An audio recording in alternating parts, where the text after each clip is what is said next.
That night, she was writing in her diary, hidden away in the library while the castle slept. She never imagined she would be discovered, much less by the Alpha King himself. In her rush to flee, she left behind the worst mistake possible. The diary where she had written truths no one should ever read, especially him. Insults toward the kingdom, dangerous secrets, and mortifying confessions about the king being wonderfully irresistible. Now, consumed by shame, she hid and avoided being seen by the king, uncertain whether he had read it, or whether he was simply waiting for the right moment to confront her. The candle flickered atop the dark oak table, casting dancing shadows across shelves crammed with ancient books. Fair dipped her quill into the inkwell, hesitated for a second, then began to write with the restrained fury of someone burdened by too many secrets. Today I witnessed yet another episode of the fascinating play I call How to Destroy a Kingdom, by Theron, the devoted uncle. She pressed the quill harder than necessary, leaving dark blots on the page. Her jaw was tight, her fingers gripping the instrument as if it were a weapon, because that was exactly how it felt to write in that diary, armed with the only thing she possessed, the brutal truth no one else seemed willing to see. I managed to overhear Theron suggesting that taxes in the southern villages be raised temporarily to strengthen the defenses.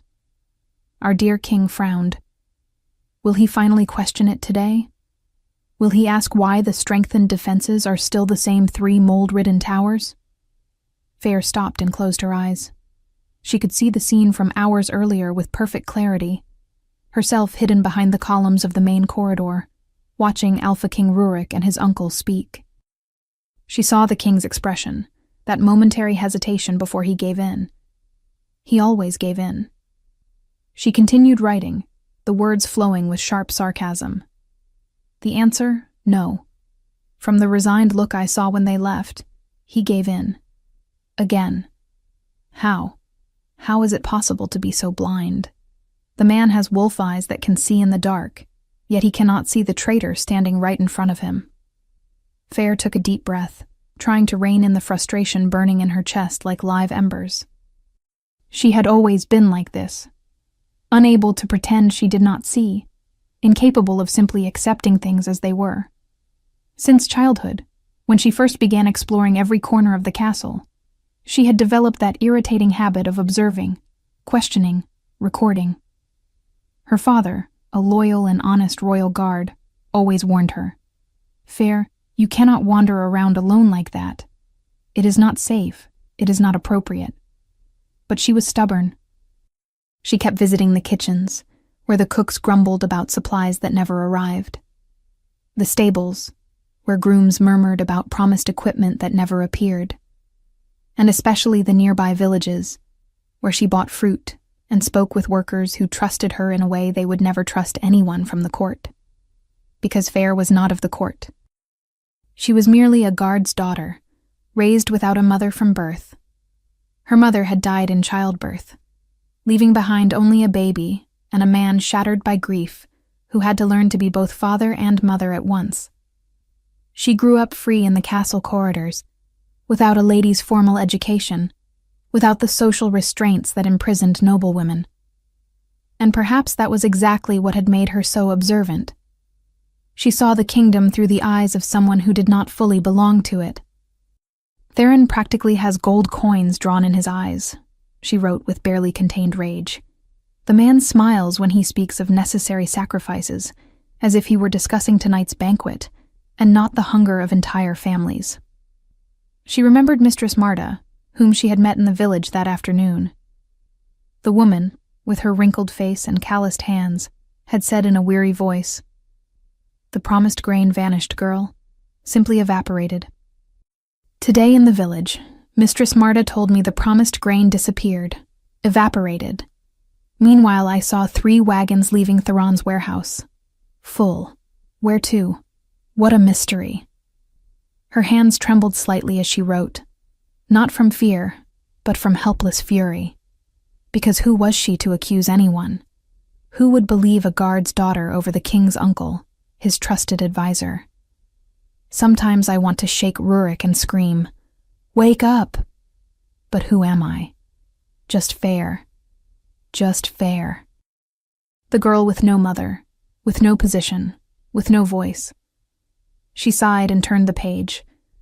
And then, as always happened when she let her guard down, her thoughts drifted into dangerous territory.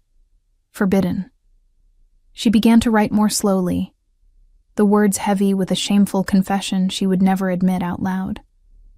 I saw the king training today, both in human form and as a wolf. Her face flushed instantly. She should not have been there. Royal training sessions were not public. They took place in a secluded courtyard guarded by sentinels.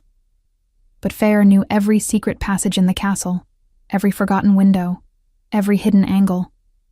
She had found a place from which she could watch unseen, behind a tall column overgrown with vines, on the second floor of an abandoned side tower. In human form, he is impressive, she wrote, biting her lip. Tall, broad-shouldered, strong arms flexing with every sword movement.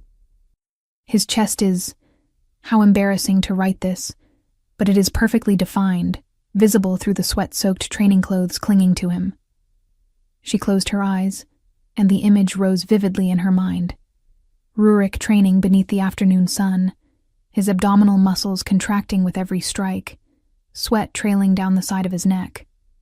The way he moved, with that lethal grace only true alphas possessed, power and control in every gesture.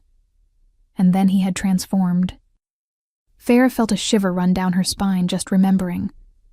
She wrote quickly, as if she needed to expel the memory before it consumed her. And then he transformed. The transformation is... I have no words.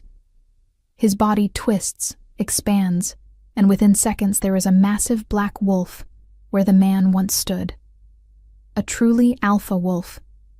Black as the darkest night, larger than any normal wolf. Golden eyes gleaming with intelligence and power even in animal form. She remembered holding her breath at that moment, her hands gripping the cold stone of the column to steady herself. Because the sight was terrifying and fascinating at the same time. Watching a man become a beast. Watching the creature emerge without losing the essence of who he was. He trained as a wolf for nearly an hour. The strength, the speed, the brutal grace. It is terrifying and fascinating all at once. Fair stopped writing. Her hands were trembling again, but now for entirely different reasons. Because she had to confess the most shameful part.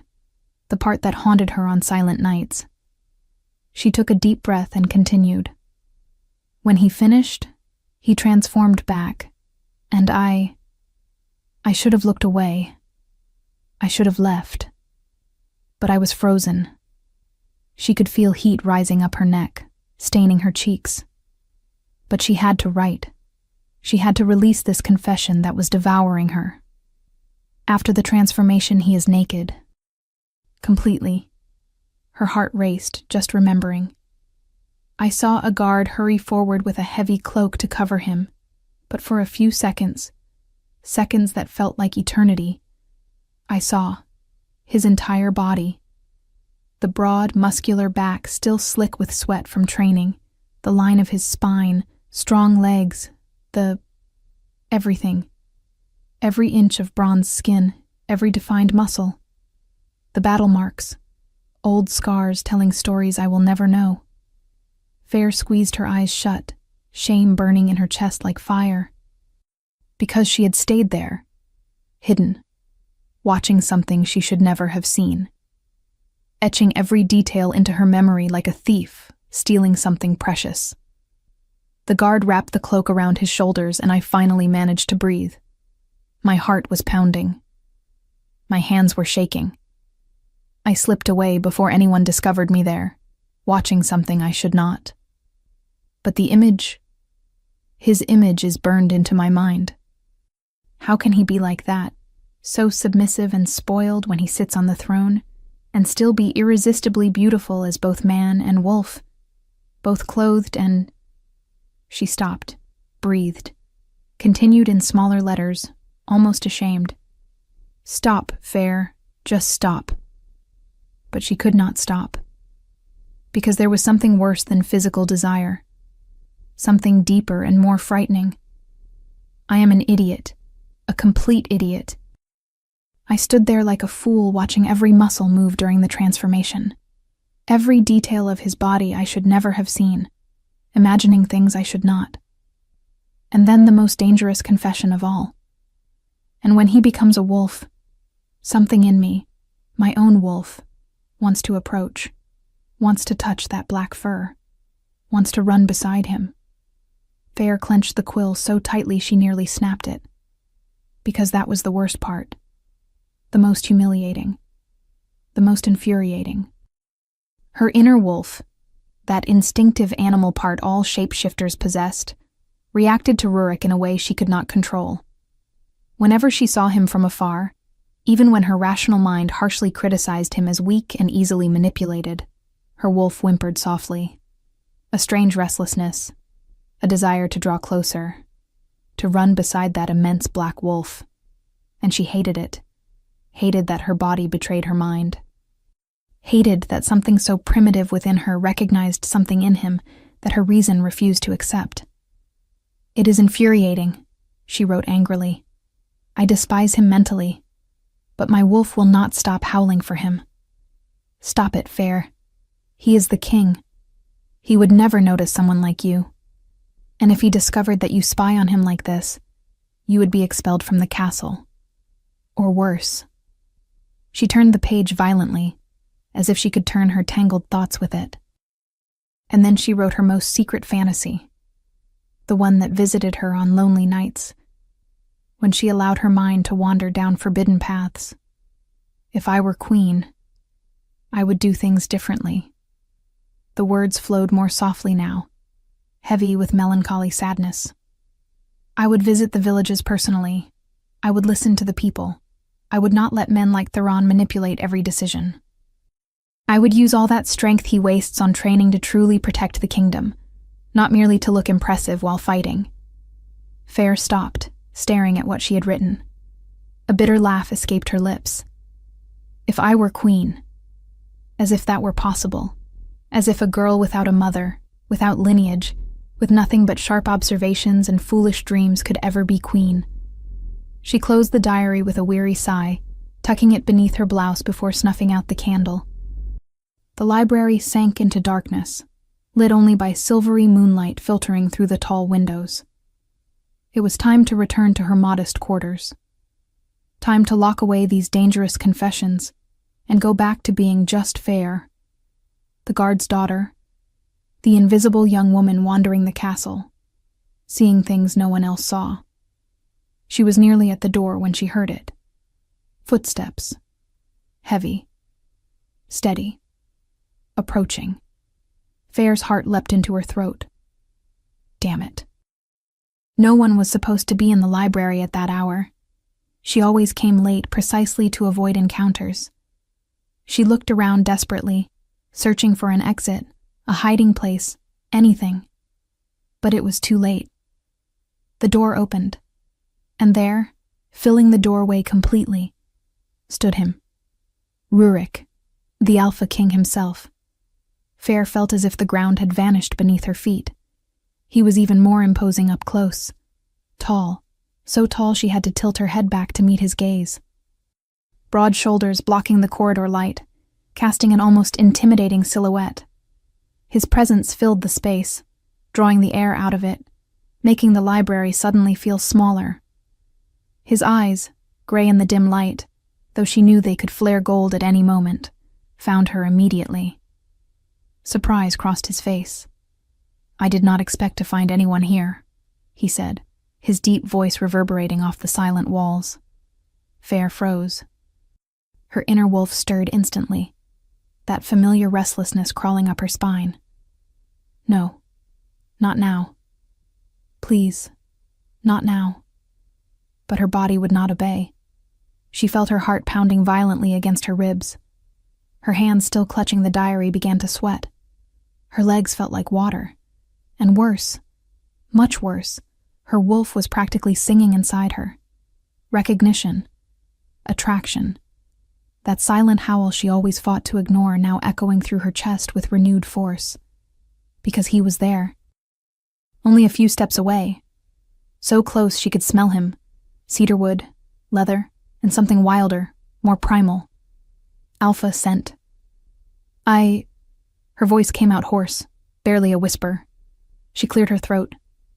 Your Majesty, I was just reading. Why did her voice have to tremble like that? Why were her legs unsteady? Get a grip, Fair. He is just a man. A spoiled, manipulated man you despise completely. But her wolf disagreed. Her wolf wanted to step closer. Wanted to stop. Rurik tilted his head slightly, studying her with those keen eyes. And Fairy realized, with rising horror, that he could likely hear her racing heartbeat, smell her nervousness in her sweat. A wolf's sharpened senses missed nothing, especially not an alpha's. At this hour? He asked, taking a step into the library. Fair retreated instinctively. Not out of fear. It had never been fear. But because his proximity made her body react in ways her mind wholly disapproved of. I like to read at night, she managed, forcing steadiness into her voice. When it is quiet. He stopped, seeming to realize he was intimidating her. His expression softened slightly. For a moment, there was only silence between them, heavy, charged with something Farah could not name. And then Rurik did something unexpected. He smiled. Small, almost imperceptible, but genuine. So do I, he said simply. I have not slept in days. I thought walking through the castle might help. I saw the candlelight, and he hesitated, running a hand through his dark hair in a gesture that looked tired. I am sorry if I startled you. Fair blinked. He is apologizing. The king is apologizing to me? Something tightened in her chest, because he looked different. Not the distant king she saw from afar, always surrounded by advisors, always wearing that mask of controlled authority, but just a man. Tired, worried, vulnerable. And that was dangerous. Because it was easier to despise him when he was merely a distant figure. Much harder when he was standing there, so close, so real. You did not startle me, she lied, still pressing the diary to her chest. I simply did not expect to see anyone. What were you reading? He asked, moving toward the shelves with measured steps, as if trying not to frighten her further. Damn it. Damn it. Damn it. Just old stories, she improvised quickly. About the first alphas, nothing very interesting. Rurik picked up a random book, flipping through the pages without really reading them. He seemed nervous? No, not nervous, but definitely uncomfortable. You like history? I like understanding how things work, Fairy answered honestly. Why things happened the way they did. Sometimes the past explains the present. He looked at her then, truly looked at her. And Fair felt the weight of his gaze like something physical, as if he were trying to decipher something within her. A wise observation, he said softly. Silence fell again, but this time it was different, less tense, more comfortable. Almost. Rurik sighed and leaned against the shelf. Moonlight cut across his face at sharp angles, highlighting the strong line of his jaw, his full lips. Fair forced herself to look away. I have not slept in 3 nights, he confessed suddenly, his voice heavy with a weariness that felt more emotional than physical. The kingdom is... There are things happening that I cannot fully understand. Farah watched him, surprised by his honesty. Kings did not confess weakness, especially not to someone like her. My uncle, Rurik continued, looking down at his own hands as if searching for answers there. Theron. He has been my closest advisor since my father died, but lately, something is wrong.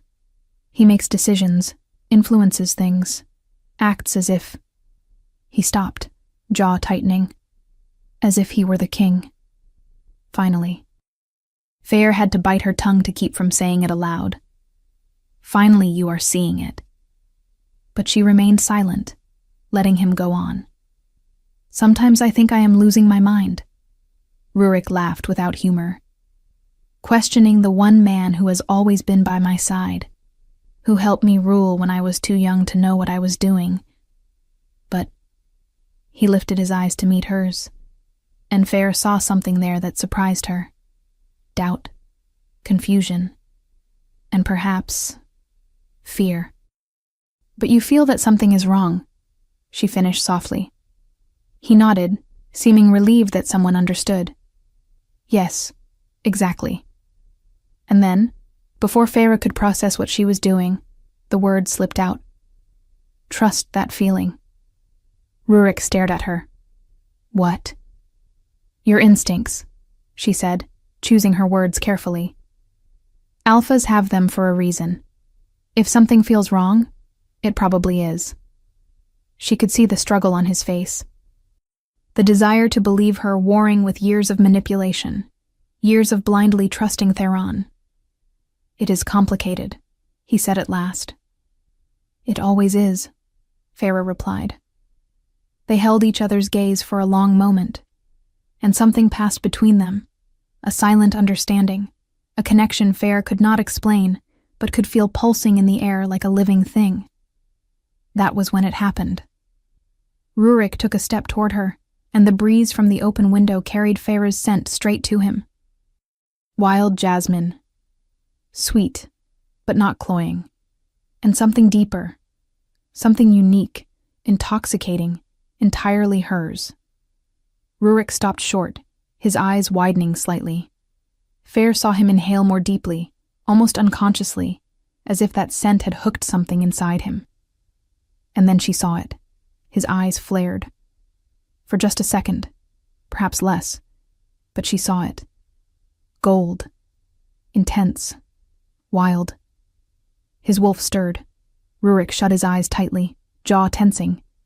When he opened them again, they were normal. Gray, controlled. But Fair had seen it, and her own wolf answered. A silent howl of recognition echoed in her chest, sending her heart racing even faster. No. No. Rurik cleared his throat, looking genuinely confused. I should go. But he did not move. He stood there, watching her as if trying to solve an impossible riddle. Panic rose in Fair's chest, because he was feeling it.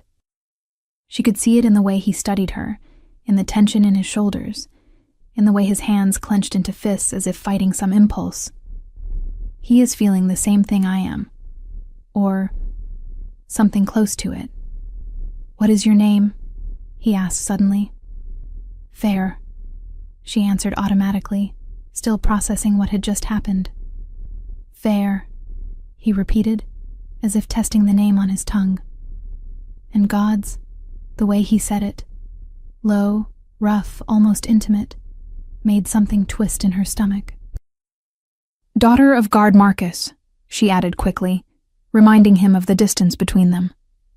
I grew up here in the castle. Rurik nodded slowly, but his eyes never left her, as if he were memorizing every detail.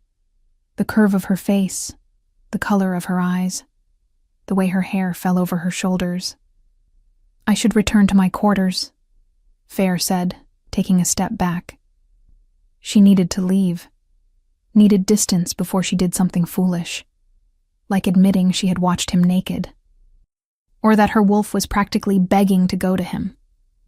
Of course, Rurik agreed, though there was reluctance in his voice. Forgive the intrusion. Fair nodded and walked quickly toward the door. She had to pass him. The space was too narrow to avoid it. And when she did, so close she nearly brushed his arm. The scent of cedar and leather enveloped her completely. Her wolf howled, loud, insistent. Be quiet, she ordered mentally with all the strength she had. Good night, Your Majesty, she said without looking back, quickening her pace.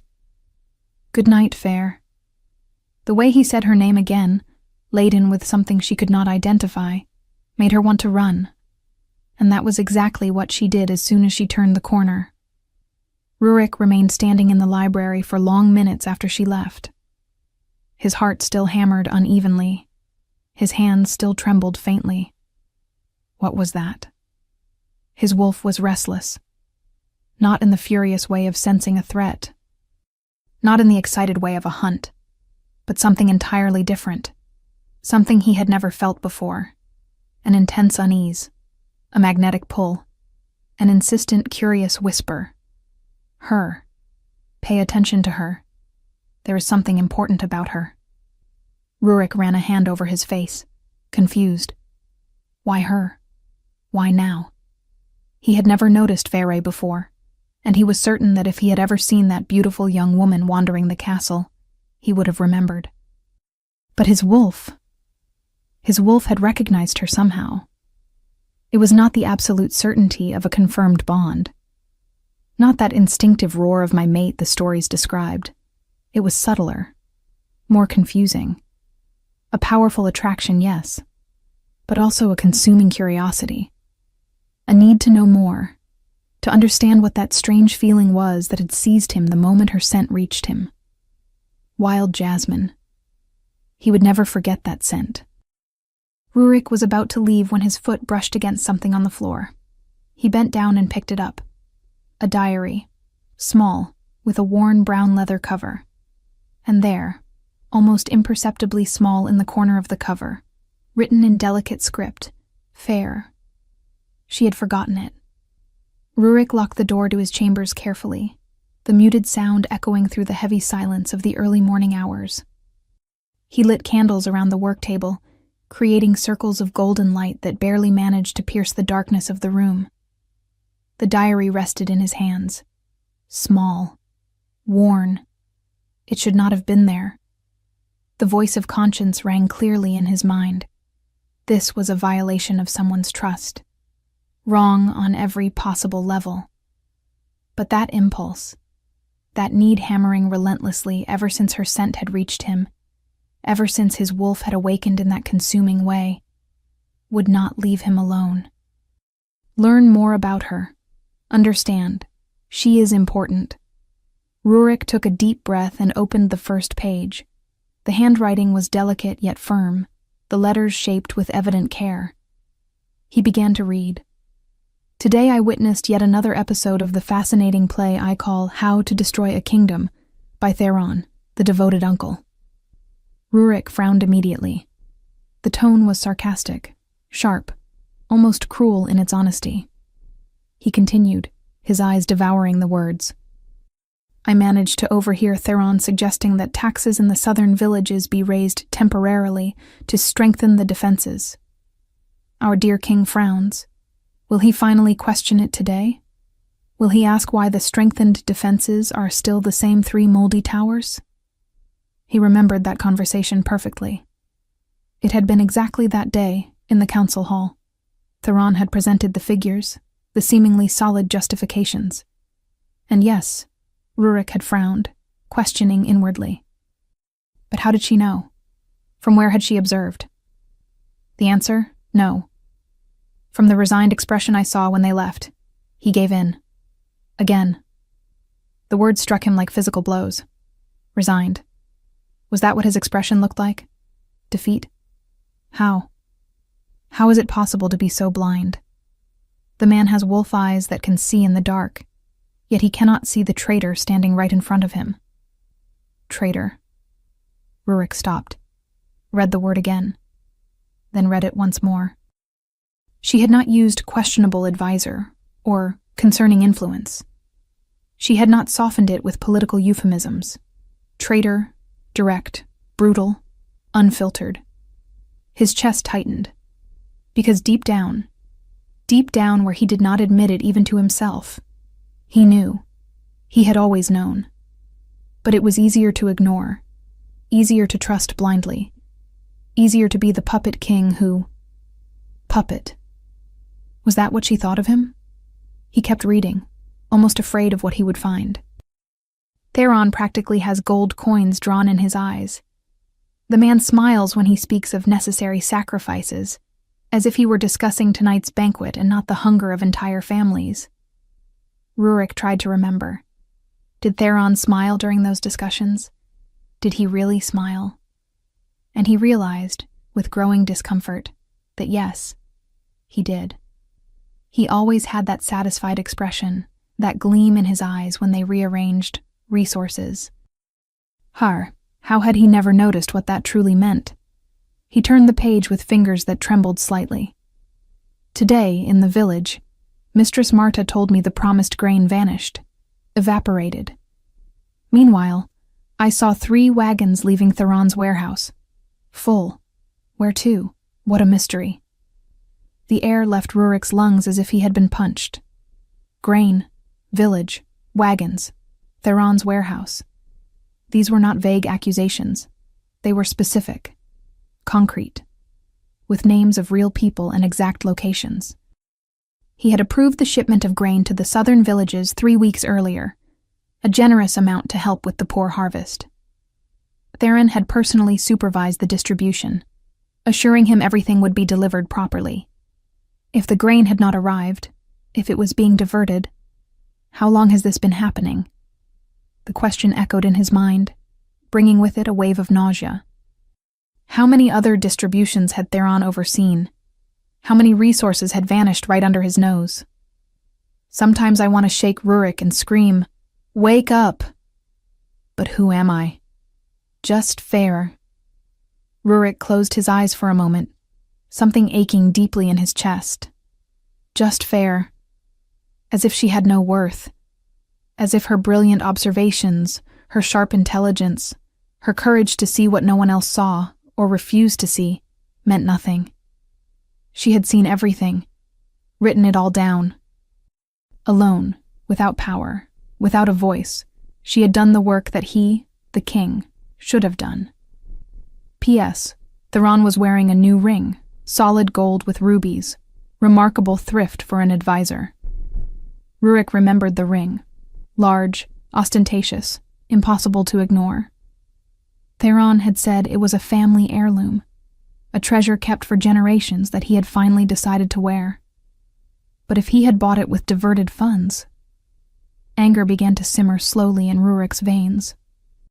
Not the hot explosion of rage, but something colder, deadlier, controlled. He kept turning pages, absorbing every word as if it were water in the desert. Detailed conversations Fair had had in the villages, names of workers who trusted her with their complaints, precise records of promised supplies that never arrived, equipment that disappeared, money that evaporated, dates, locations, testimonies. She had assembled, without realizing it, a complete case against Theron. Evidence Rurik should use. But then the handwriting changed. It became more hurried, the letters less careful. Nervous, as if written in haste or under uncontrolled emotion. Rurik turned the page, his heart accelerating without knowing why. I saw the king training today, both in human form and as a wolf. Everything inside him stopped. Completely. His heart, his breathing. Even his wolf went utterly still. She watched him, secretly. I should not have been there. Royal training sessions are not public, but I found a hidden place from which I can observe without being seen. Rurik should have felt invaded, violated somehow. The training sessions were private precisely to avoid prying eyes, judgment, vulnerability. But all he felt was that strange warmth spreading through his chest. She watches me. Why did that matter so much? He forced himself to keep reading, even knowing he should stop, that he was crossing a line he could not undo. In human form, he is impressive. Rurik's face heated instantly. He could feel the warmth climbing up his neck, coloring his cheeks. Stop. Close the diary now. But his eyes were already on the next line. Tall, broad shoulders, strong arms flexing with every sword movement. His chest is... How embarrassing to write this, but it is perfectly defined, visible through the training clothes clinging to him with sweat. His wolf rumbled softly. Not a threat. Something entirely different. A deep, primal satisfaction. She notices. She pays attention. She sees me. Without realizing it, he was already smiling. Rurik could not stop reading now. It was like being under a spell. A truly alpha wolf, black as the darkest night, larger than any normal wolf. Golden eyes gleaming with intelligence and power even in animal form. Something in his chest expanded as he read those words. The way she described him, with admiration mixed with something that felt almost like spiritual reverence. He trained as a wolf for nearly an hour. The strength, the speed, the brutal grace, it is terrifying and fascinating at the same time. Rurik turned the page, his hands now visibly shaking, and stopped. The next entry began differently. The words were more spaced out, hesitant, as if she had struggled with herself over whether to write or not. When he finished, he transformed back, and I should have looked away. I should have left. But I was frozen. His heart began to pound violently. He knew what was coming. After transforming back, he was naked for a few seconds, never more than that, until a guard brought the heavy cloak to cover him. She saw. After the transformation, he is naked. Completely. Rurik squeezed his eyes shut, trying to process it. She had been there, hidden, watching, and she had seen. He opened his eyes, continued, unable to stop even though he wanted to. I saw a guard hurry forward with a heavy cloak to cover him, but for a few seconds that felt like eternity, I could see. His breathing was rapid now. Uneven. The room felt hotter, the air heavier. He should have felt violated, invaded. Furious, perhaps. But all he felt was that consuming heat, that growing need to know exactly what she had thought, how she had reacted, what she had felt seeing him like that. Completely exposed, vulnerable. His entire body. The broad, muscular back still slick with sweat from training, the line of his spine, strong legs, the... everything. Everything. She had seen everything. Every inch, every detail. Every inch of bronzed skin, every defined muscle, the battle marks, old scars that tell stories I will never know. Rurik unconsciously ran his fingers over the wide scar on his right shoulder, the largest one, from a battle 3 years earlier against northern invaders. She had noticed even the scars. She had paid attention to every detail. The guard wrapped the cloak around his shoulders, and I finally managed to breathe. My heart was racing. My hands were shaking. He could picture it perfectly now. Fair hidden somewhere above, watching, heart racing, hands trembling, struggling to control her breathing, exactly as she had been in the library when he approached her. I slipped away before anyone discovered me there, watching something I should not. But the image of him is burned into my mind, burned into her mind, just as the image of her, nervous, beautiful, dark eyes meeting his in the library without retreat, was burned into his. Rurik turned the page, completely lost now. He had forgotten he was invading privacy, forgotten that he should stop. He could only read, absorb, feel. How can he be like that, so submissive and spoiled when he is on the throne, and still be irresistibly beautiful both as a man and as a wolf, both clothed and submissive, spoiled? The words should have hurt, should have offended, provoked anger, but he could not bring himself to care. Because she had also called him something else, irresistibly beautiful, not handsome, not attractive, irresistible. As if she could not help it, as if she had fought it and lost. Stop, Fair, just stop. Rurik could feel her struggle in those short words. The war between desire and reason, between what she felt and what she believed she should feel, exactly as he had fought in the library, exactly as he was fighting now. He turned the page with fingers that could barely hold the diary. I am an idiot. A complete idiot. No, Rurik thought with an intensity that surprised him. You are not. You never were. I stood there like a fool watching every muscle move during the transformation, every detail of his body I should never have seen, imagining things I should not. The air caught in his lungs. Imagining things. The heat that surged through his body was so intense that Rurik had to lean back in the chair, closing his eyes for a moment. She imagined things with him. His wolf growled, low, possessive, fully awake now. Mine, the wolf whispered with growing conviction.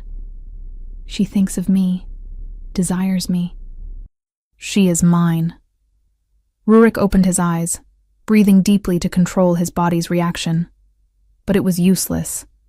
Every word made her more real, more present, more necessary. He forced himself to continue, even knowing that every line pulled him deeper. And when he becomes a wolf, something in me, my own wolf, wants to approach, wants to touch that black fur, wants to run beside him. Everything stopped. Completely. The world. Time. His breath. Rurik reread the line, then reread it again, and again. My own wolf. Her wolf.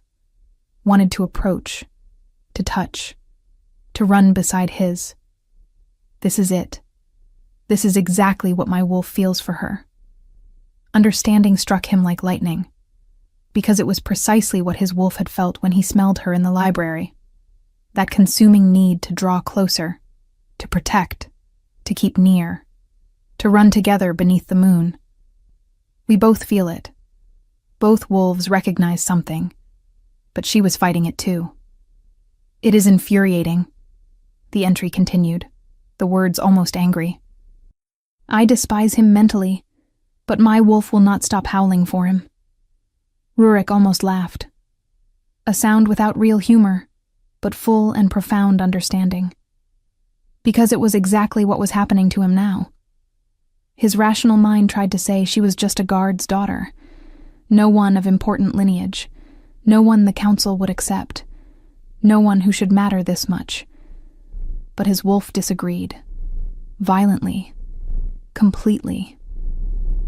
Stop, Fair. He is the king. He would never notice someone like you. And if he discovered that you spy on him like this, you would be expelled from the castle, or worse. Pain. Real pain pierced Rurik's chest as he read that.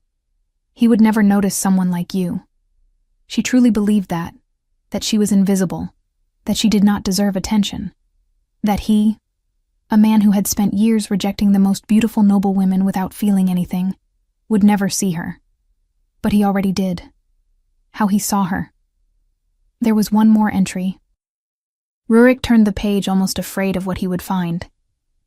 If I were queen, I would do things differently. His heart stopped completely. If I were queen, I would visit the villages personally. I would listen to the people. I would not let men like Theron manipulate every decision. She would be a better queen than he was a king. The truth was crystalline, undeniable. I would use all that strength he wastes solely on training to truly protect the kingdom, not merely to look impressive while fighting. Wasted strength. The words cut deep because they were brutal and inescapable truth. He trained every day, kept himself strong, fast, lethal. But for what? To impress at occasional tournaments? To maintain appearances of power? When was the last time he had truly used that strength to protect someone? To defend something beyond his own pride? Rurik closed the diary with excessive care, his hands visibly trembling. He sat in absolute silence for long minutes, perhaps hours, he no longer knew, simply holding the small diary as if it were the most precious thing in the world. Because it was. That diary had not only revealed secrets, it had revealed an extraordinary woman. intelligent enough to see what the entire polished court ignored or pretended not to see. Brave enough to record dangerous truths that could destroy her if discovered. Passionately devoted to the kingdom in a visceral, real way he had never seen in any noble of pure lineage, and who, despite criticizing him with deserved brutality, also desired him, fought against the same inexplicable recognition he felt. Rurik rose slowly, walking to the window with uncertain steps. The moon was full and high, bathing the kingdom in cold, silvery light. His wolf was no longer merely restless or curious. It was convinced, more certain with every passing second. It was not yet the absolute certainty of a fully confirmed soul bond, the instant and unshakable recognition described in the ancient stories. But it was the beginning of something inevitable. Something his wolf recognized even as his mind still struggled to process it fully. And now he had more than inexplicable, consuming attraction. He had real information. Concrete clues about Theron, about systematic embezzlement, calculated manipulation, treason, unfolding right beneath his nose. Fair had not slept at all. She had spent the entire night tossing in the narrow bed, panic growing with every torturous hour that passed without answers. The diary. Where did I drop it?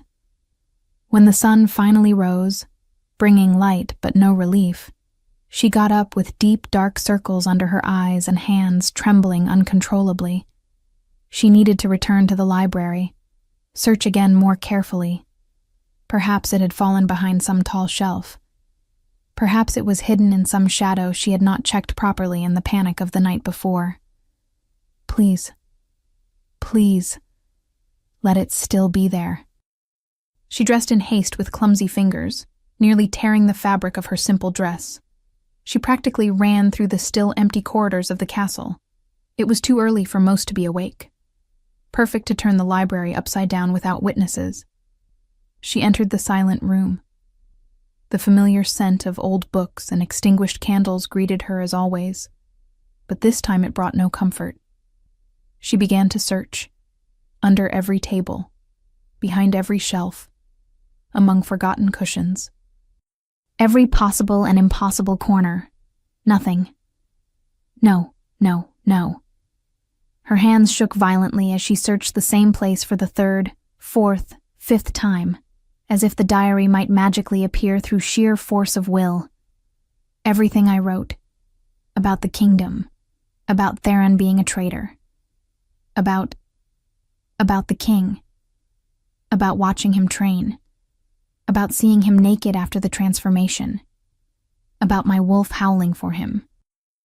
About imagining things that... The shame burned so fiercely that Fair had to sit down, her legs simply giving out. If someone read it, if it fell into the wrong hands, if Theron discovered the accusations, if the king read the parts about... I am completely ruined. She buried her face in her hands, trying to breathe, trying to think, trying to find some impossible solution. Maybe no one would find it. Maybe it had fallen into some dark crevice no one would ever search. Maybe. Feyre remained there, lost in thought, almost crying. Rurik woke that morning, after spending the entire night reading Feyre's diary, with a clarity he had not felt in years. Perhaps he had never felt it at all. The haze Theron had so carefully kept over his eyes had lifted, replaced by crystal-clear sight and controlled fury. He hid the diary in a secret compartment in his chambers, behind a wooden panel only he knew how to open. Then he dressed, straightened his crown, and went out to be the king he had always been. But he was not the same king anymore. In the corridors, he greeted courtiers with the same cordiality as always. In the throne room, he listened to petitions with seemingly detached attention. In council meetings, he nodded at Theron with a neutral expression, the perfect mask. But underneath it, he worked. On the first day, he discreetly summoned a loyal guard who had served his own father for decades. A man he could trust, absolutely. "I need you to do something for me," Rurik had said in a low voice, far from prying ears. Go to the southern villages, quietly. Find a woman named Marta. Ask about the grain promised 3 weeks ago. Write down everything she says, and watch the wagons leaving private storehouses. The man did not question him. He simply nodded and left before nightfall. On the second day, Rurik sent another trusted guard, a man old enough to be nearing retirement, owing Theron no favors, to trace financial documents, distribution records, compare what had been approved with what had actually reached its destinations. Look for discrepancies, he had instructed. Account for every coin that does not add up. And while his men worked in the shadows, Rurik began to change his behavior toward Theron. Subtly. Not dramatically. That would alert his uncle immediately. But in small ways. When Theron suggested something, Rurik hesitated one heartbeat longer before agreeing. He asked more specific questions. Why exactly do we need to raise taxes? Show me the figures. He looked more closely. He paid attention to details he had always ignored. And he watched his uncle, truly watched him for the first time. He saw the gleam in Theron's eyes when they discussed financial restructuring. He saw that satisfied smile Fair had described. He saw the way his uncle moved through the castle, with authority he should not have, issuing orders that were not his to give. How did I never see this before? The answer was simple and shameful. Because he had not wanted to see. Because it was easier to trust blindly. Because Theron had always been there, filling the void his father's early death had left behind. But now he saw. And what he saw sickened him. Theron was no fool. Decades of manipulating people had taught him to read subtle signals, nearly imperceptible shifts in behavior. And he was seeing those shifts in Rurik. On the second day, sitting in his private chamber, Theron drummed his fingers on the imported mahogany desk, bought with stolen money his naive nephew had never noticed. Something changed. Rurik was different, more alert, less pliable, asking questions he had never asked before. Is he investigating me? Paranoia, the old companion of anyone who lives by betrayal, began to whisper. Impossible. He is too weak. Too controlled, years of building him into that. But the doubt remained, persistent, corrosive. On the third day, Theron made a decision. He summoned 3 servants he knew were flexible with their loyalties. He offered heavy gold coins. Find out what the king has been doing, he ordered in a soft, dangerous voice. Who he speaks to, what he does, where he goes. Everything. And to one particular servant, a small, discreet man who worked in the royal chambers, he gave an even more specific order. Search his rooms. Look for anything unusual. Letters, documents, anything. The man nodded, his eyes shining with greed. Fair was losing her mind. 3 days, 72 hours, 4,320 minutes of absolute growing panic. She had gone back to the library 6 times on the first day, 8 on the second. Now, on the third, she had lost count of how many times she had entered that cursed room to tear through the same places. It has to be here. It has to be. But it was not. She had checked under every table at least 20 times, behind every shelf until her hands were raw, between every cushion until she had memorized every tear in the old fabric. Nothing. Someone took it. Someone read it. Someone knows. Nights were worse.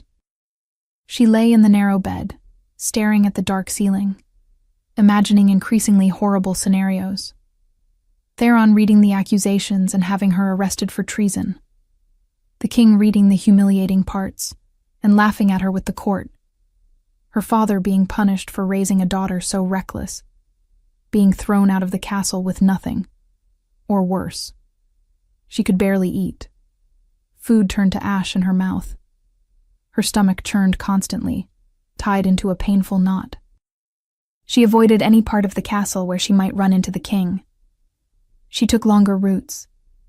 She hid behind columns when she heard heavy footsteps approaching, because she did not know what she would do if she saw him. If those gray eyes that haunted her dreams found hers. If he knew. He cannot know. He cannot. But the treacherous voice of reason whispered, "What if he already does?" On the third day, Fair was in the library again. It was late morning, most people busy with daily duties. She was alone, as she always had been lately, kneeling on the floor, checking for the 1,000th time beneath the same table where she had been sitting that fateful night. Nothing. Always nothing. Tears burned behind her eyes. Not from sadness, but from furious frustration and fear that ate like acid. I am so stupid. So careless. I wrote all of that and just forgot it. How could I be so? At last I found you. Fair froze. Completely. Every muscle, every nerve, every heartbeat simply stopped. She knew that voice. Deep, resonant. The voice that had made her shake the first time they spoke. No. Slowly, so slowly that every movement hurt, she rose from the floor, turned. And there, filling the library doorway exactly as he had 3 nights before, stood Rurik. But he looked different now. More present. Sharper eyes, straighter posture, as if something inside him had awakened. And the way he looked at her made her heart kick dangerously. "Your Majesty," she managed, her voice coming out surprisingly steady despite her nerves. "I was just reading," he finished, his lips curved faintly. "I like reading too, especially at night, when the castle is quiet." Fair did not know whether he was merely being polite or whether those words carried hidden meaning. "Yes," she agreed carefully. "It is more peaceful." Rurik walked slowly toward the shelves, fingers gliding along the spines. He seemed relaxed, but there was something in the way he moved. Deliberate, measured. "Found anything interesting lately?" he asked without looking at her. Fair's stomach tightened. Was it an innocent question, or did it have a second edge? "No, not really," she replied, trying to keep her voice normal. He picked up a random book and flipped through it. "That is a shame. Sometimes we find unexpected things in the most ordinary places." Unexpected things. Fair felt her face heat. Was he talking about the diary, or only about books? "I suppose so, Your Majesty." Rurik looked at her then, truly looked. His gray eyes studied her with an intensity that made Fair forget how to breathe. "Do you write?" he asked suddenly. Her heart stopped completely. Sometimes," she admitted, her mouth dry. "Nothing important." "I am sure it is more important than you think," he said softly. "Words can reveal a great deal. About the world, about people, about feelings we sometimes keep hidden." He knows. He has to know. But he could also be speaking in general, just making conversation. Fair could not be sure, and the uncertainty was torture. "Your Majesty, I should—" "Honest observations," he interrupted, turning his attention back to the book in his hands, "can be valuable, even when the writer believes no one else will ever see them." Fair's blood turned to ice. He was definitely implying something. But he still was not saying it outright. "Sometimes," she said in a shaky voice, "honesty can be dangerous or necessary." His eyes met hers again. "Especially when it wakes someone up to truths they would rather ignore." They stared at each other. The tension in the air was palpable. Fear, shame, and something deeper Fair could not name. Rurik closed the book slowly and slid it back onto the shelf. Then he took one step toward her. "If you had lost something," he said in a low voice, almost casual, "something personal and important, would you like to know it was in safe hands?" Fair's eyes widened slightly. He has it. He really has the diary. but he still did not say it directly. I suppose so, she managed. He nodded, as if that answered a question he had not asked aloud. Good. Before Fair could process, the door opened abruptly. A guard, breathless, clearly agitated. Your Majesty, forgive the interruption, but your Uncle Theron requests your presence immediately. He says it is urgent. Something about the council. Rurik closed his eyes for a moment, jaw tightening visibly. When he opened them, frustration was plain.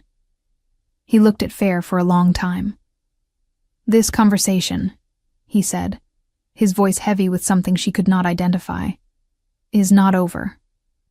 Then, to Fair's complete astonishment, tomorrow, will you have tea with me?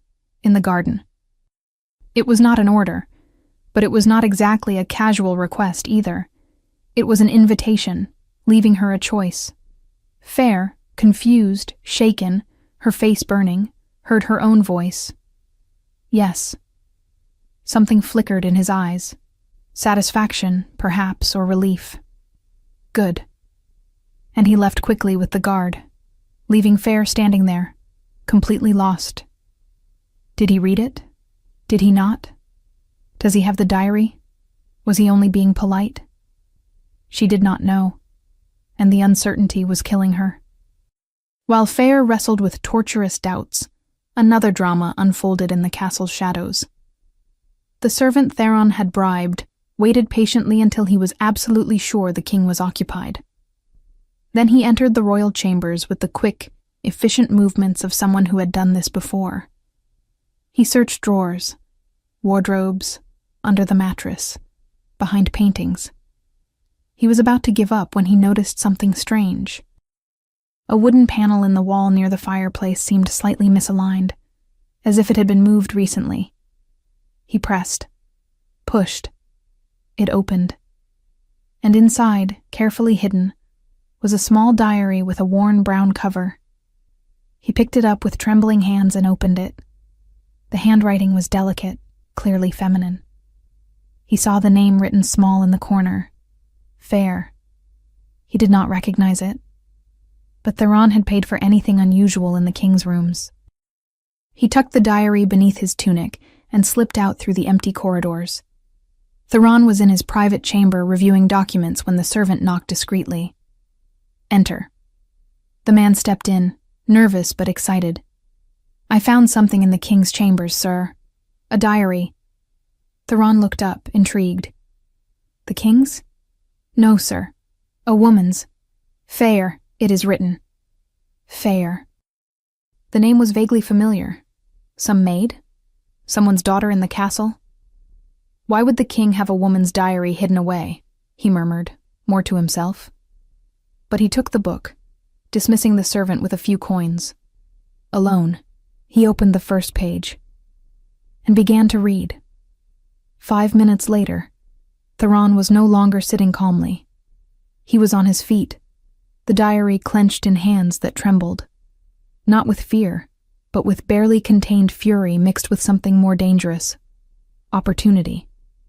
He had read everything, every poisonous word, the accusations about him, traitor, diverted grain, suspicious wagons, Mistress Marta, the gold and ruby ring, details far too specific, far too dangerous. The girl had obviously told the king. How else would Rurik have this diary hidden in a secret compartment?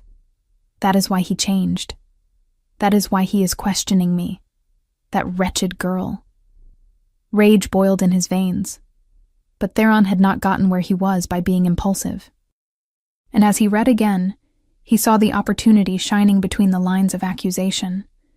Because the diary also brutalized the king himself, called him submissive, spoiled, a puppet, spoke of the kingdom's problems, its injustices, conspiracy, disrespect toward the crown. And those parts about watching the king train, seeing him naked, her wolf howling for him, proof of sick obsession. Perhaps even witchcraft. Witches used obsession to control alphas. Everyone knew that. Perfect. Theron sat down again, his mind working at calculated speed. He would make a public announcement. He would search for the diary's owner. He would force Rurik to take action against someone conspiring against the crown. If his nephew tried to defend her, it would prove he was compromised, enchanted. The council would demand action, and Theron would finally have the total control he had always wanted. He smiled. "Thank you, little Fair, for giving me exactly what I needed." The next morning, Fair woke to shouting outside. She sprang up, her heart already racing on pure instinct, and opened the door to her small room. Guards were running through the corridors. Servants whispered nervously in frightened clusters. "What happened?" she asked a cook hurrying past. "A royal announcement, girl. In the main courtyard. Everyone must attend immediately." Fair dressed in haste, trembling fingers fighting the ties of her simple dress, and hurried down the stone stairs. The main courtyard was packed. Guards, servants, courtiers, merchants. All staring at the raised platform where the king normally made proclamations. But it was not the king standing there. It was Theron. Fair's stomach dropped painfully. "Good people of the castle," Theron began, his voice loud and authoritative as it echoed off the stone walls. "I come to you with a matter of extreme gravity that affects the safety of all of us." He held something up high. Small. Brown cover. No. No. Fair's world stopped turning. "This diary," Theron continued, his voice hardening, "was found containing serious and unfounded accusations against the crown. Conspiracy, direct disrespect to His Majesty, deliberate attempts to sow discord and distrust in the realm. My diary. He has my diary." Fair could not breathe, could not move. She could only stand there, frozen, watching her world collapse. "Whoever wrote this," Theron's voice turned to pure threat, "has committed treason against the realm and against our king, and must be punished according to the severity of the crime."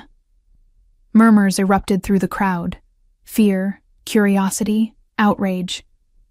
"Therefore," he continued, raising his voice over the din, "we seek the owner of this diary, and no one will leave the castle until we discover who is responsible for these slanders against the crown."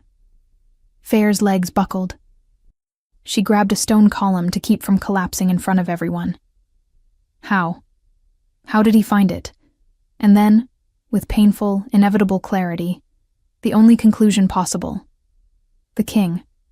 He showed his uncle. The logic was simple and devastating. Rurik had the diary. He had all but admitted it yesterday in the library. Now Theron had it. Therefore, Rurik had given it to him. Everything in the library, the subtle words loaded with meaning, the invitation to tea, those intense looks, had been a lie. Cruel manipulation. He had read her deepest shames and handed her to his uncle to be destroyed in public. Tears burned behind her eyes, but Fair forced them back with every ounce of strength she had. Not here, not in front of hundreds of people. She turned and ran, ignoring the curious looks that followed her. In the king's chambers, Rurik was dressing carefully for tea with Farah when he heard the shouting from the courtyard. He rushed to the tall window. He saw the gathered crowd. He saw Theron on the raised platform, gesturing dramatically. He saw the diary, that small diary with the worn brown cover, in his uncle's hand. Rurik's blood turned to ice. No. He dressed in seconds. No care now, only speed, and ran through the corridors. He found Theron still in the courtyard, dispersing the crowd with authoritarian orders. "What do you think you are doing?" Rurik snarled, not caring who heard. Fury spilled from every word. Theron turned, and for a fraction of a second genuine surprise crossed his face before it was quickly replaced by carefully constructed false concern. "Nephew, how good you came. We found this diary with absolutely terrible accusations against you and against... Where did you get that?" Rurik's voice was low. Lethal. Dangerous. Theron held the diary with excessive care, meeting Rurik's eyes with perfectly practiced concern. "It was found in the garden," he said in a carefully measured tone. "Apparently someone dropped it. A servant, alarmed by the grave content, naturally brought it to me at once. In the garden." Rurik felt fury flare hotter. His uncle was lying to his face, boldly. Because they both of them knew, that the diary had been hidden in a secret compartment in the king's chambers. Theron had ordered a search, ordered it stolen. But Rurik could not accuse him without admitting he had possessed a diary containing conspiracies against the crown. And Theron could not admit he had searched the royal chambers without orders, without confessing to spying and trespass. So there they stood, staring at each other, both knowing the truth, both unable to say it out loud. A silent, lethal chess match. "In the garden," Rurik repeated, his voice dangerously soft, every word laden with meaning that everyone around them missed, but Theron understood perfectly. "How convenient. Is it not?" Theron smiled. "How fortunate we found it first." "You had no right," Rurik said, taking a threatening step forward, "to make a public announcement without my explicit permission, regardless of where it was found." The emphasis made Theron's eyes narrow briefly. "But surely you see the gravity of what is written here," his uncle argued, changing tactics. "Conspiracy against the crown, accusations against members of the council, direct disrespect to you. I was protecting your interests." Protecting. They both knew it was a lie. "It is a diary," Rurik cut in, his voice echoing through the courtyard. "Personal opinions, private thoughts." "Thoughts that affront the crown," Theron insisted. "That must be punished appropriately." Rurik stepped closer, his eyes flaring gold for a brief second. A tense silence fell between them. Theron retreated slightly. They stared at each other. A silent game. Rurik snatched the diary from his uncle's hands. "I will handle this personally." He turned and left before Theron could argue further. But the damage was already done. Fair had heard the announcement, and she would surely believe he had betrayed her. In her modest room, Fair wept. Not loud sobs, but silent tears that burned, fed by rage, fear, and pain. "Fair?" Marcus entered, deep worry etched into his aged face. "The announcement. That diary. It is mine, father," she managed through tears. "It is mine." She watched his face drain of color. "What did you write, my girl?" "Truths," she cried, her voice breaking. "About Theron stealing from the realm, about manipulating the king, about the grain that never arrives. And..." She stopped, shame blazing. "And personal things, about the king.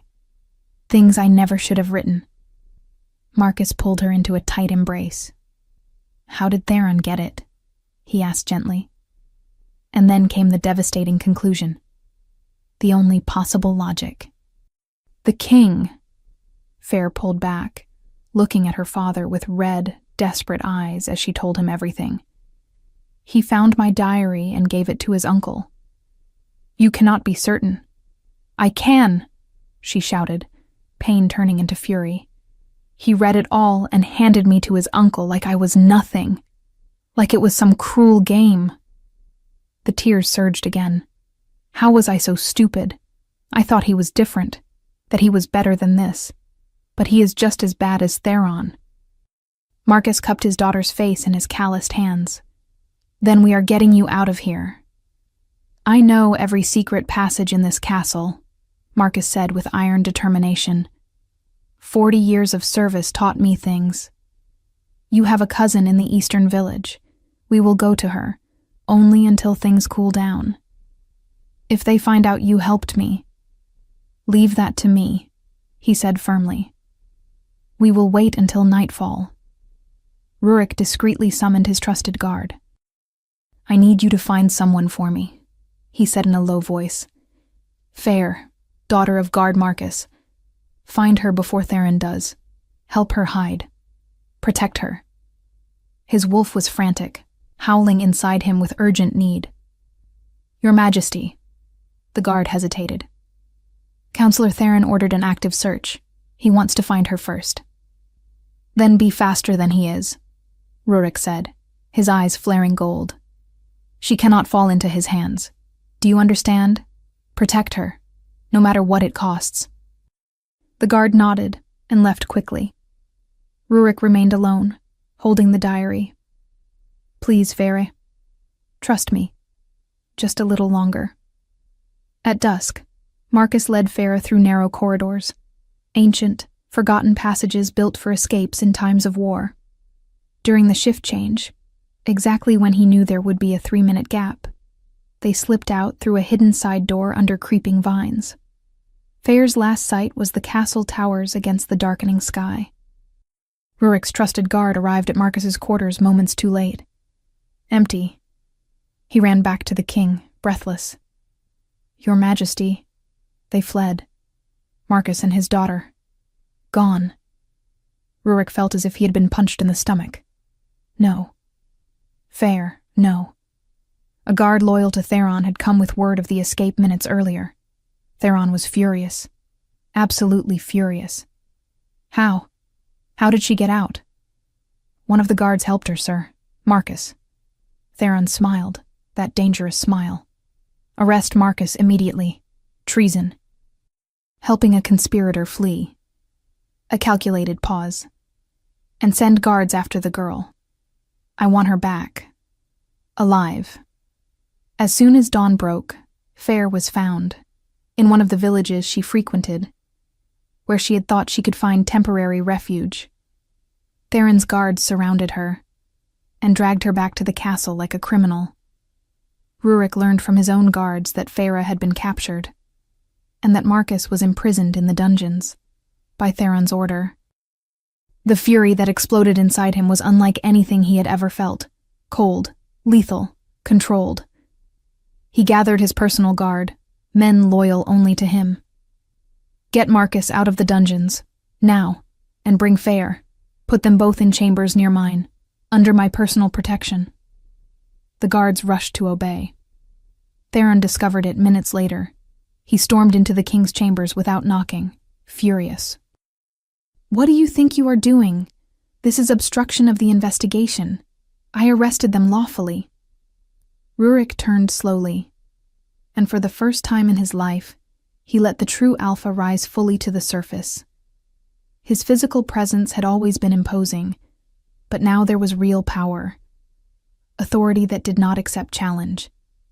He stepped toward his uncle. Theron backed up instinctively. Who is king here?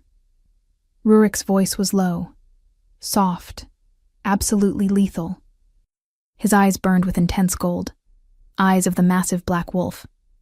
You. Theron tried, but the word came out strangled. Me, Rurik confirmed, taking another step. So stop acting as if it is you. One more step. Theron hit the wall. You will do nothing to them, the king said, every word carrying absolute command.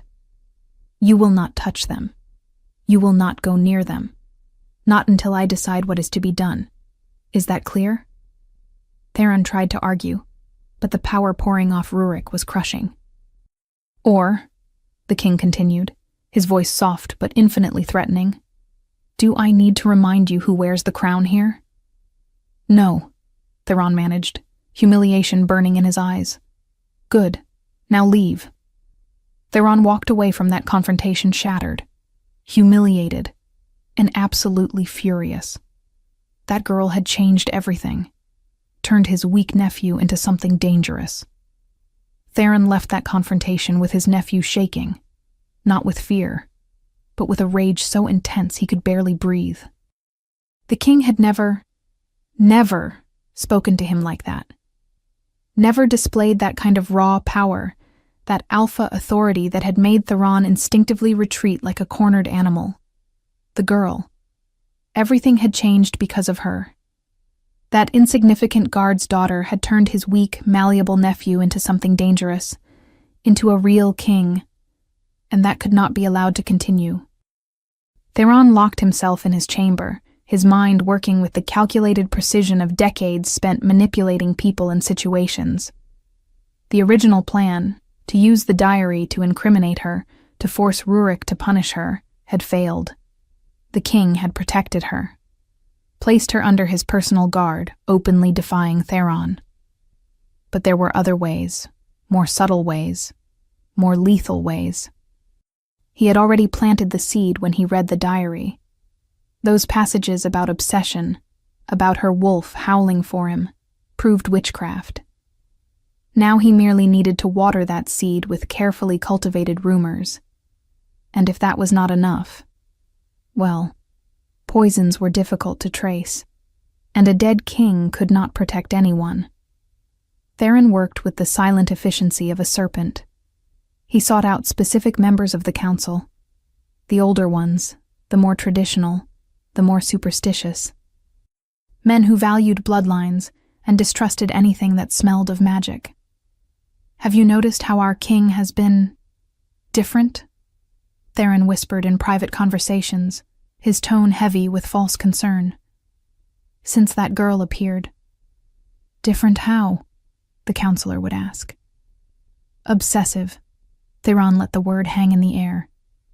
He never showed interest in any woman. Years of refusing noblewomen of impeccable lineage.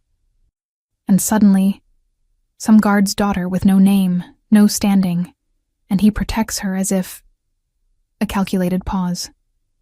As if he had no choice. He watched understanding and suspicion grow in the other man's eyes. You are suggesting... I am suggesting nothing. Theron raised his hands in feigned innocence. Only observing facts. His behavior changed radically. He confronted me because of her. And that diary. He did not need to say more. The seed was planted. He repeated variations of this conversation with 5 influential council members over the course of 2 days. Always careful, always insinuating, never accusing outright. And he watched as distrust spread like a silent disease among the counselors. Rurik knew Theron was plotting something. He could feel it in the looks the council members gave him, cautious, almost fearful, in conversations that stopped abruptly when he approached. But he had more urgent concerns.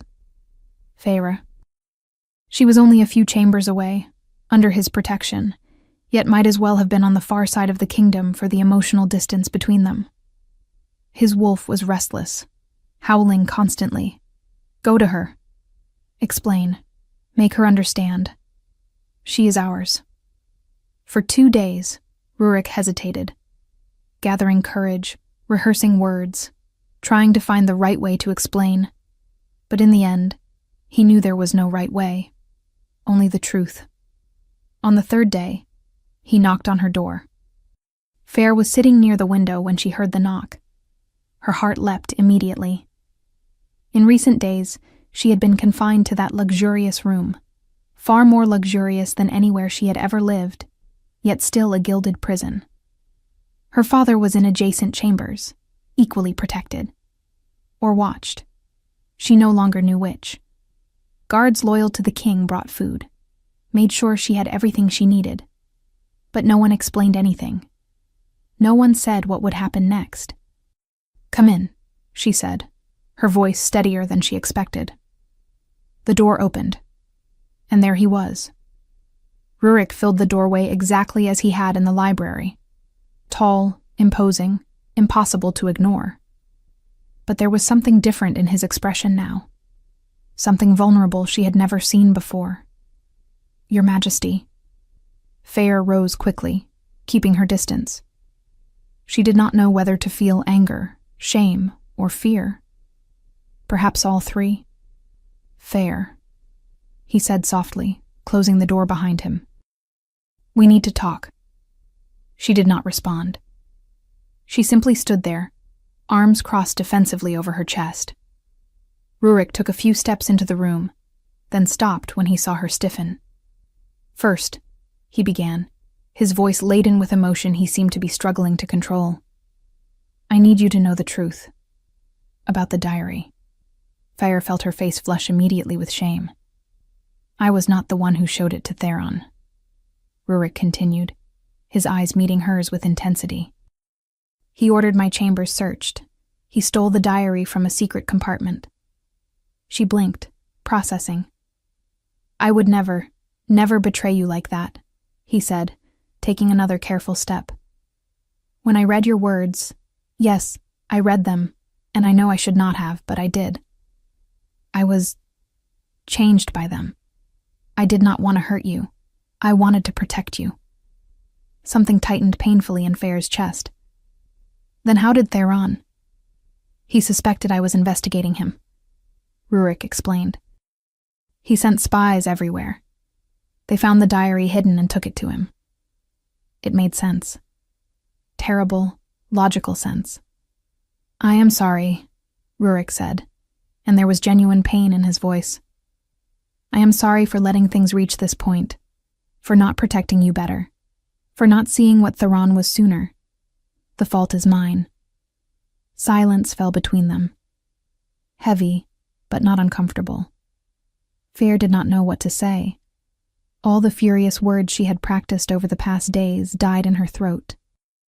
Because he seemed sincere, truly remorseful. The things you wrote in the diary, Rurik continued after a moment, his voice lower now, almost hesitant. About me, about feelings. Were they real? Feyre's face burned so fiercely she was certain she was red to the roots of her hair. All those shameful confessions. Watching him train, seeing him naked, imagining things, her wolf howling for him, and he was asking if they were real. They are just... Her voice came out hoarse. She cleared her throat. Foolish things, Your Majesty. Silly fantasies of a girl who does not know her place. She saw something change in his expression. His eyes lost some of their light. His jaw tightened. What a shame, he said softly, with genuine sadness that made her chest ache. Because I very much wish they were true. And before Feyre could process it, before she could respond, he turned and left. The door closed with a soft sound. Feyre stood there, staring at the wooden door, completely lost. He wished they were true? What does that mean? She sank slowly into the chair by the window, her mind spinning in confused circles. Rurik left Feyre's chambers with a heart heavy as stone. She had denied it, said they were foolish fantasies. His wolf howled in pain inside him. No, she is ours. She feels it too. We know she does. But if she did not want to admit it, if she was too ashamed or too afraid, Rurik would not force her.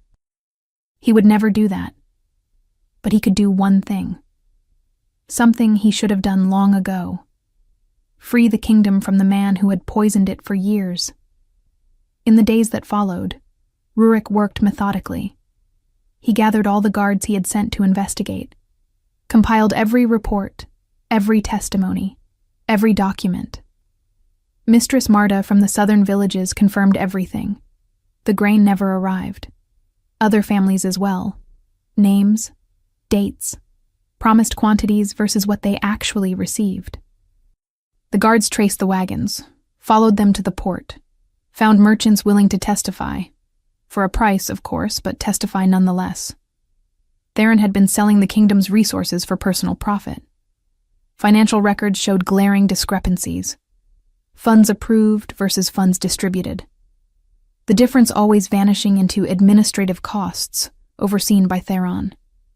Letters, compromising correspondence, plans to eventually assume more power, perhaps even the throne. It was all there. Years of systemic betrayal documented in irrefutable detail. And Rurik had obtained it all because Feyre had given him the right places to look, thanks to her diary. The right people to question. Without her, he would have remained blind. He convened a formal session of the full council. All members. Without exception. Theron arrived confident, that satisfied smile on his lips. Clearly he believed his rumors had worked, that the council stood with him. Rurik waited until everyone was seated. Then he began. "Members of the council," he said, his voice resonating through the chamber with an authority he had never used before. "I have called this session to present evidence of treason against the crown." Murmurs erupted. Theron kept his expression neutral, but Rurik saw his eyes narrow slightly. "For weeks," Rurik continued, "I received information through an unexpected source. A diary, written by someone who observed the realm with eyes sharper than my own." He paused, letting the words linger. That diary contained specific observations about diverted resources, grain that never reached the villages, supplies that disappeared, and it pointed to one person, my uncle, Theron. "This is absurd." Theron stood. "That diary is full of lies, of conspiracies against you." "Sit down," Rurik ordered, his voice cutting like a blade. His eyes flashed gold briefly. Theron sat slowly, something faltering in his confidence. "I could have ignored it," Rurik continued calmly. "I could have dismissed it. But something told me to investigate, to truly see for the first time." He gestured to the guards, who began distributing documents to each council member. "Here are the results of that investigation. Testimonies from residents of the southern villages about grain that never arrived. Records of wagons leaving Theron's private storehouses. Evidence of those resources being sold to merchants at the port." Another gesture. "More documents. Here are comparisons between resources approved by me and resources actually distributed. The discrepancies are significant." Theron was pale now. "And here," Rurik placed a stack of letters on the table. "Correspondence, plans, discussions about expanding influence, about eventually assuming greater control of the crown." Absolute silence fell over the chamber. "All of this," Rurik said, his voice low but lethal, "I obtained in less than a week. Even with my uncle's spies everywhere. Even with him trying to manipulate me for years. Because someone finally showed me where to look." He looked directly at Theron. "The girl you tried to destroy saved me. Saved this kingdom. With her honest, courageous observations." One of the oldest counselors cleared his throat. "Your Majesty, this evidence is extensive." "It is irrefutable," Rurik corrected. "This is a lie." Theron finally exploded. "You are enchanted by her. Can you not see? She used witchcraft, magic to control you. That is why you act so differently, so—" "Enough!" The word thundered through the chamber. Rurik rose, and alpha power radiated from him in waves. Everyone felt it, the pressure in the air, the weight of true authority. "For years," he said, his voice low but heavy with power, "you manipulated me, made me doubt my own instincts, controlled me like a puppet. And when I finally woke, when I finally saw the truth, you accused me of being enchanted?" He took a step toward his uncle. "The only witchcraft here was yours. Years of poisoning my mind against trusting myself." His eyes glowed fully gold now. "Theron," Rurik said, and there was finality in the name. "You are found guilty of high treason, of conspiracy against the crown, of systematic theft of the realm's resources, of manipulation and abuse of power." The entire chamber held its breath. "And as king," Rurik continued, his voice ringing with absolute command, "exercising full authority as alpha of this realm, I banish you. Forever. You have until dawn to leave these lands. If you are found here after sunrise, you will be executed for treason." Theron was livid, shaking with impotent fury. "You will regret this," he hissed. "When that witch destroys you, when—" "Guards." Rurik did not look at him. "Escort him out. Ensure he is beyond the borders before dawn." 2 loyal guards seized Theron by the arms. He struggled, shouting accusations and threats, but was dragged out nonetheless. The doors closed, silencing his screams. Rurik turned to the council. "As for the young woman Feyre and her father Marcus," he said calmly, "they are fully absolved of any accusation. The diary contained honest personal opinions, not conspiracy. And thanks to those observations, we uncovered real treason." He looked at each council member. "Does anyone object?" Silence. No hands were raised. "Good. This session is adjourned." Feyre learned from the guards that Theron had been banished, that she and her father were completely free, that it was over. She sank heavily onto the bed, trying to process it. It was over. Truly over. She should have felt relief. And she did. But there was something else too. Something confusing and complicated. A few days passed. Feyre remained in the castle. The king insisted on keeping her, and her father, for safety, and, though he did not say it aloud, for convenience as well. Rurik was busier than ever. He reorganized the council, secured fragile alliances, corrected courses that had been neglected for far too long. Even so, amid the decisions of the realm, he began to ask for Feyre's opinion, always with respect, always as king, never as anything more than that. For Feyre, however, every meeting was a silent battle. Her heart rebelled every time she saw him. The bond, contained, pulsed like a low, insistent flame, demanding more than she was ready to give. Until a soft knock at the door made her rise. "Come in." It was a guard. "Miss Feyre," he said respectfully, "the king requests your presence, in the gardens, if you are willing." Feyre hesitated only a moment. "I will be there shortly." The garden was bathed in the soft light of afternoon. The scent of flowers filled the air, jasmine, roses, lavender. Feyre walked slowly along the stone path, her heart racing with every step.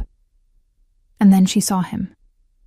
Rurik stood near the central fountain, watching the water. Tall, strong. But there was something different about him now. Something lighter, as if an ancient weight had finally been lifted from his shoulders. He turned when he heard her approach, and smiled. Small, restrained, but genuine. "Fair," he said softly. "Thank you for coming." "And by the way," he continued, "you were right, you know, about everything you wrote. I wasted my strength, ignored the people, let Theron manipulate me. But you woke me." He took another step. "I want to thank you. Publicly, before the court I already did, but I wanted to thank you here as well, personally." "You do not need to." "I do," he interrupted gently, "because there is something else I need to tell you." Feyre's heart raced. Rurik took a deep breath, as if gathering courage. "I spent years," he began, his voice laden with emotion, "refusing to choose a queen. The council pressured me constantly, presented candidates of noble lineage, organized elaborate dinners, and I always said, 'Later, when the realm is stable, when I have solved the problems.'" He laughed without humor. "I thought marriage was a distraction from what truly mattered, ruling well. That choosing a companion was secondary, frivolous." He took another step, standing very close now. "But the realm never improved, and I did not understand why, until I read your words." His eyes met hers with an intensity that stole the air from Feyre's lungs. "You see, Feyre. You see what I refused to see. You see the people, the real problems, the true solutions. You would not be a distraction from the realm. You would be the partner I needed and never knew how to seek." His voice grew softer, more intimate. "I never thought I would want a woman to love me this much. I never felt it before. For anyone. But you..." He stopped, the intensity in his eyes making Fair tremble. I fell in love with the things you wrote, with your brutal honesty that woke me, with your sharp intelligence that saw through lies, with your genuine humility, even while possessing more wisdom than my entire court. Rurik took the final step, so close that Feyre could feel his warmth.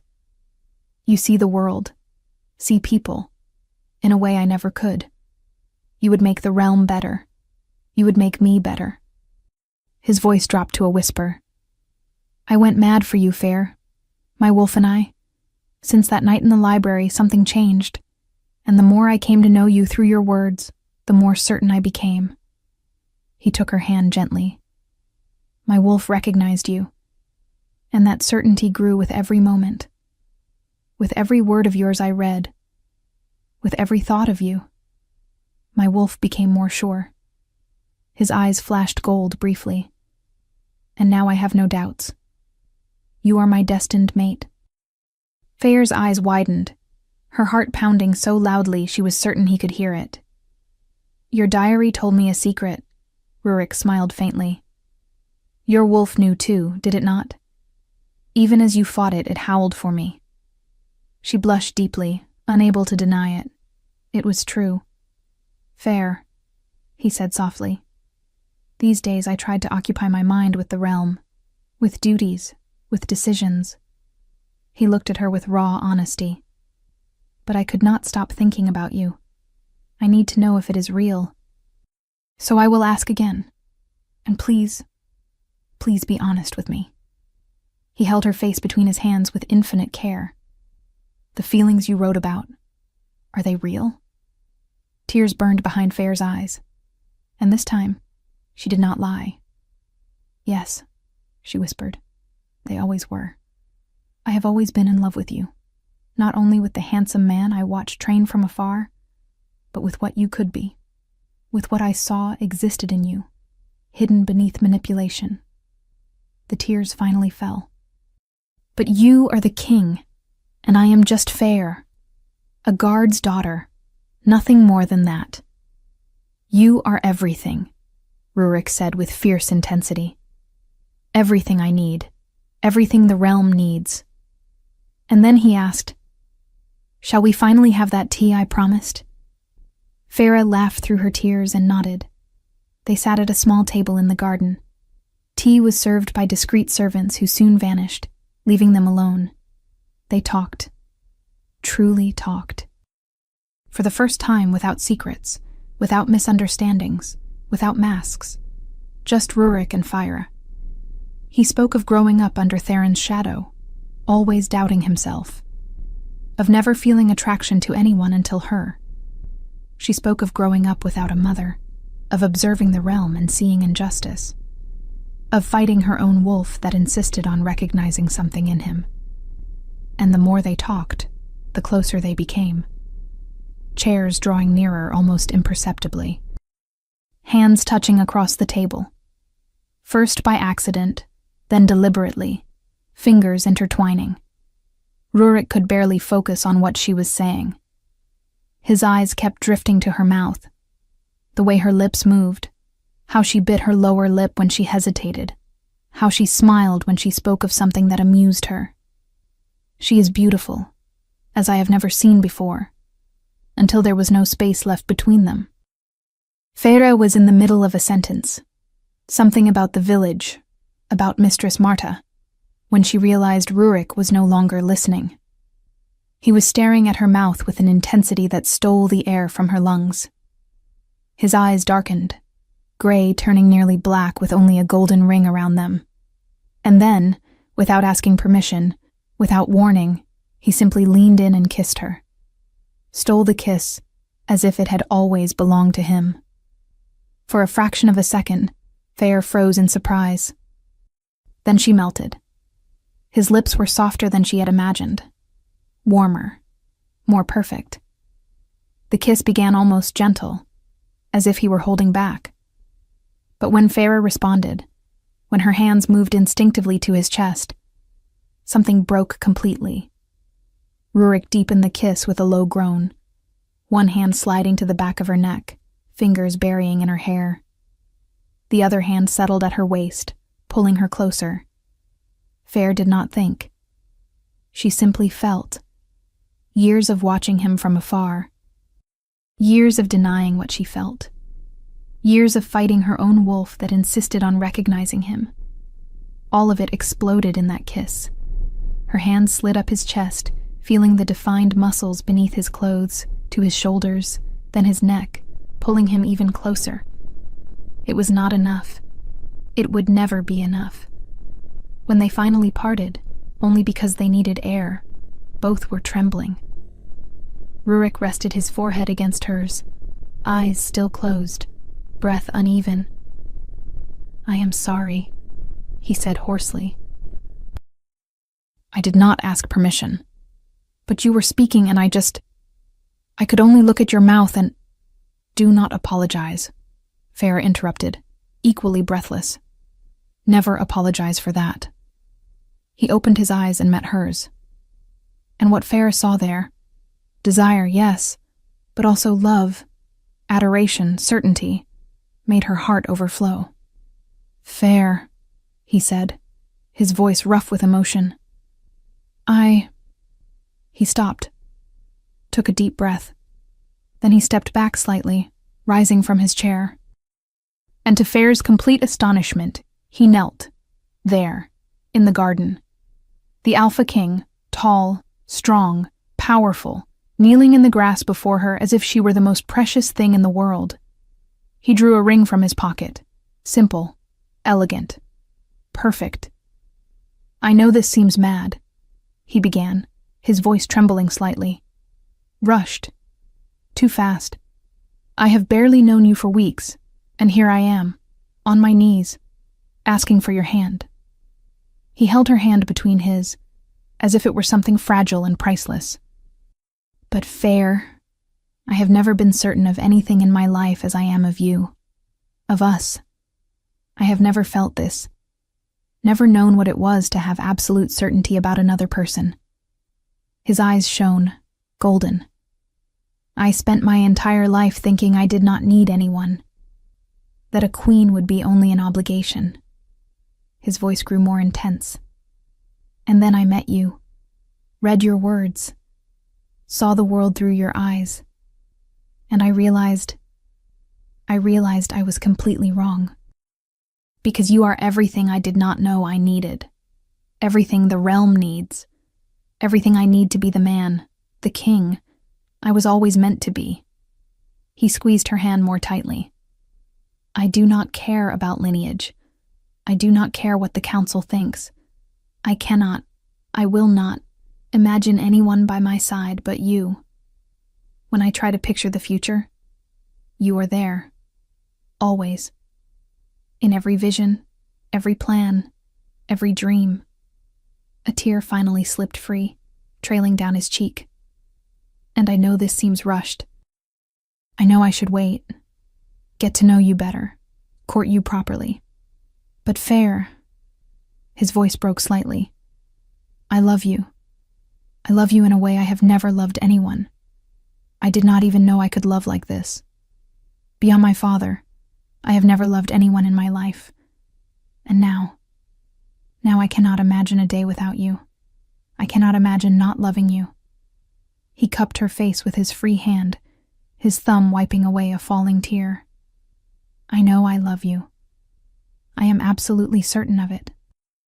And I know, with every fiber of my being, with every beat of my heart, with every breath, that I will never stop. I will never stop loving you. Not in 100 years, not in 1,000, not when we are old and gray. Never." He lifted the ring, holding it between them. "So, yes, this is too fast by any normal measure. But there is nothing normal about what I feel for you, about what we are together."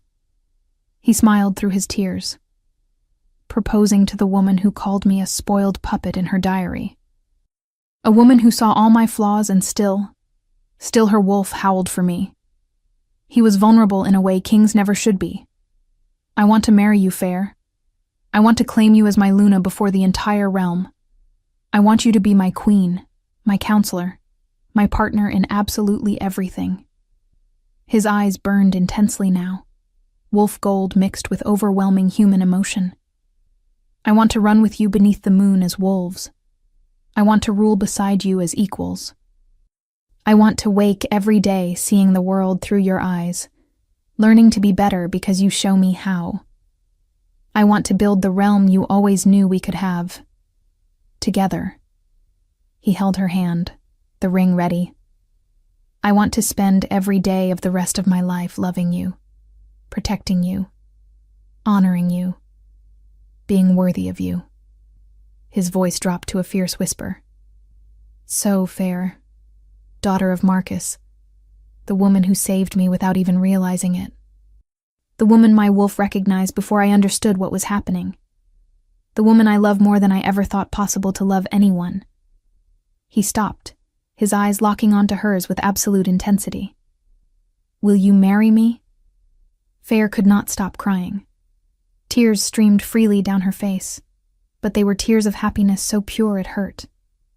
Yes, she managed, her voice trembling but firm. Yes. Always yes. She paused, laughing through her tears. Yes, Rurik, I will marry you. Rurik smiled, understanding, and slid the ring onto her finger. It fit perfectly. And then it happened. The moment the ring touched her skin, the moment she said yes with her whole heart, something changed. Both their eyes flared gold.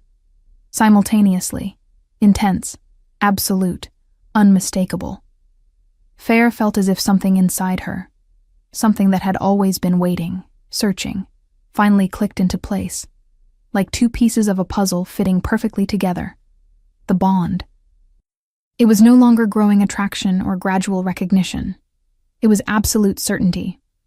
Her wolf howled inside her, not with restlessness, but with pure joy. My mate, my alpha, mine alone. And she knew with every fiber of her being, that Rurik's wolf answered the same way. She could feel it, the connection between them like a strong golden thread.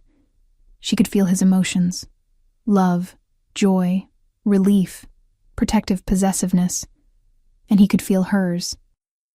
They stood there, gazing at one another with eyes glowing gold in the afternoon light, the soul bond finally, completely sealed. My Luna, Rurik whispered, his voice filled with reverence.